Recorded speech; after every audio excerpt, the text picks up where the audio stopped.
compared to bracket methods, which are convergent and constrained to brackets. The open methods start with one or two values and quickly come to a root solution.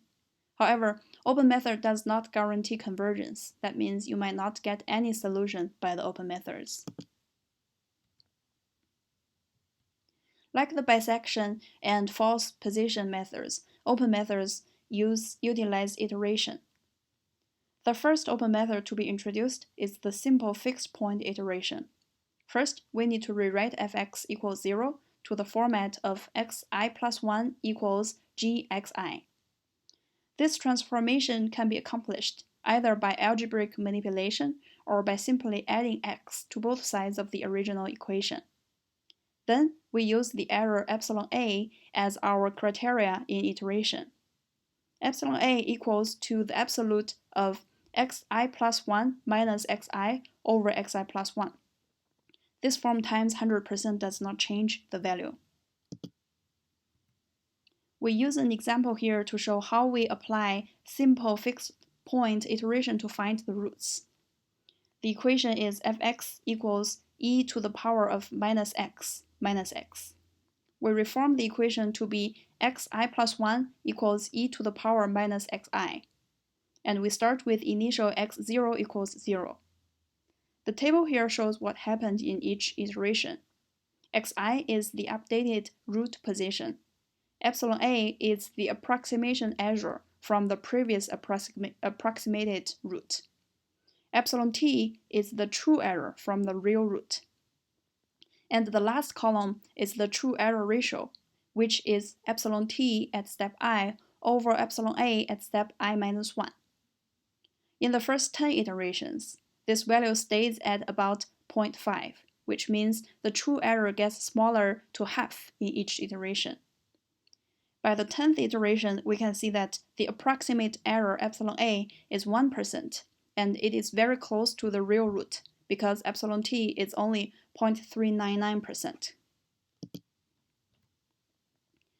In the example from the previous slide, by using open methods, we made a transfer of the original equation to find the root. Instead of finding where fx and the x-axis intersect directly, as shown in the first figure in this page, we tried to solve x equals e to the power of minus x, which can be treated as finding where f1x equals x and f2x equals e to the power minus x intersect, as shown in the second figure. If we explore the graphic method on the intersection of component functions, there are different case scenarios that lead to different results using the open methods.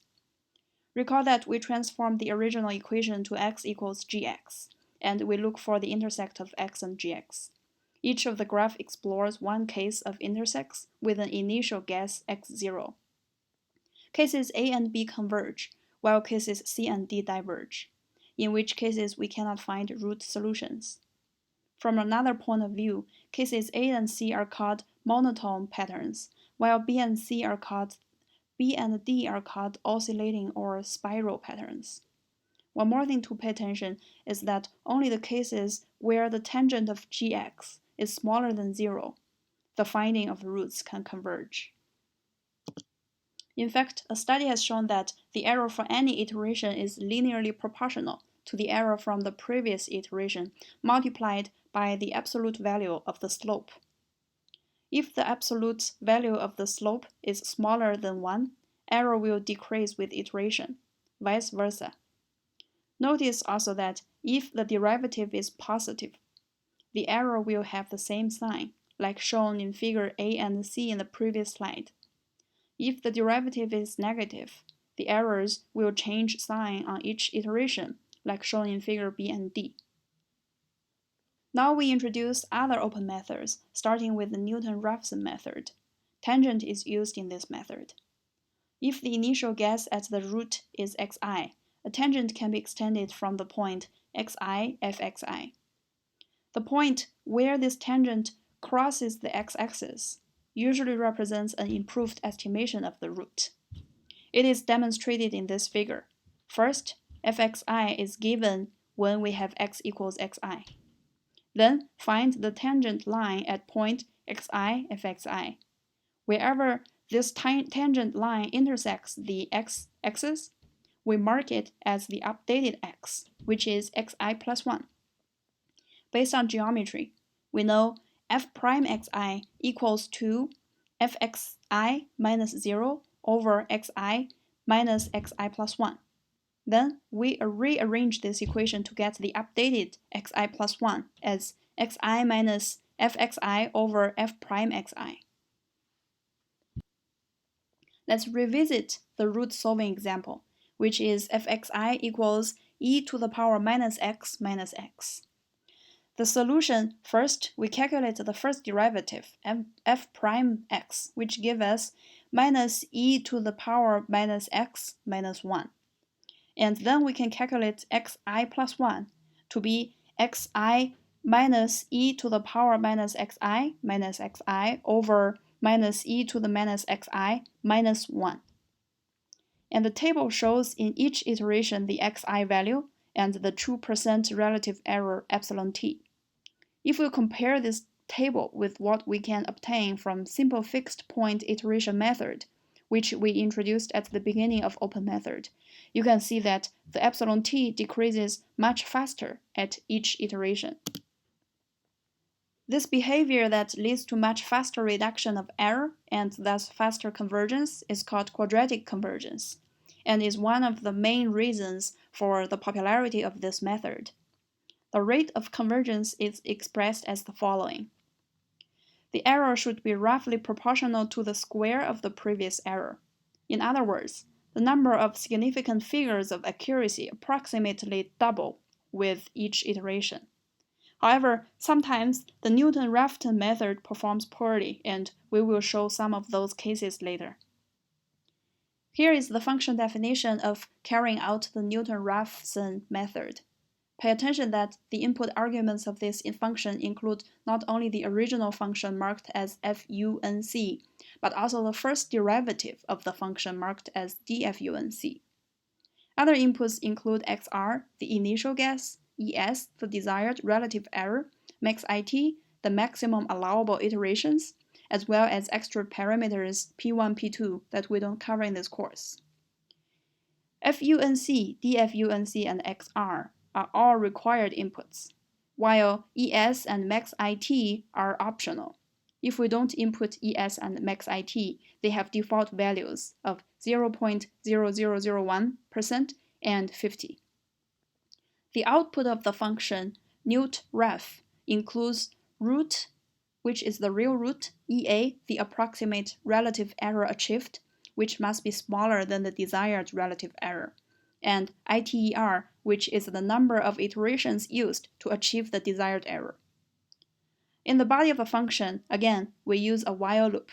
In the loop, we renew xr by replacing the older xr with the intersect of transect and x-axis. And then calculate the error ea. In each iteration, we check if ea has reached the desired error es. If yes, we can stop the loop by break. It is very important to notice that we need the first derivative as the second input of the function newt_ref. Here, we have two examples of using the Newton-Raphson method. In the first example, fx equals x squared minus 9. The first derivative is 2 times x. So when we call newt_ref, the first input is the original function x squared minus 1 minus 9, and the second input is the first derivative, 2 times x. And the third input is 5, which is the initial guess of root. In the second example is from the bungee jumping example, and we're trying to find the weight limit of the jumper to safely conduct bungee jumping. We have the function fm, if you recall, and we need to first find the first derivative, f prime m, and input both fm and f prime m, as well as an initial guess of weight. Here we use 140 kilogram to find the root. There are different scenarios that Newton-Raphson method performs poorly, and there is no general convergence criterion for this method. Its convergence depends on the nature of the function and on the accuracy of the initial guess. Good guesses are usually predicted on knowledge of the physical problem setting or on devices such as graphs that provide insight into the behavior of the solution. Fixed point iteration method and the Newton-Raphson method, we introduce a third open method which is called the secant approach. Compared to Newton-Raphson, where a tangent line is needed, the secant approach uses two initial estimates of x and their fx values to get a line that mimics the tangent line. Similarly, this line will intersect with the x-axis, and that x value will be used as the updated estimation of root. Therefore, the updated estimate root value xi plus 1 equals xi minus fxi times xi minus 1 minus xi over fxi minus 1 minus fxi. So we can compare this with the Newton-Raphson formula, and you can see that we replaced the f prime xi item with the mimicking here.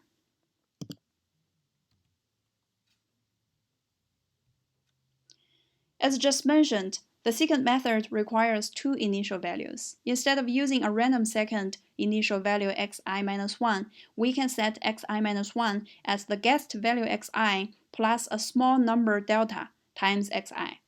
The delta is called a perturbation fraction.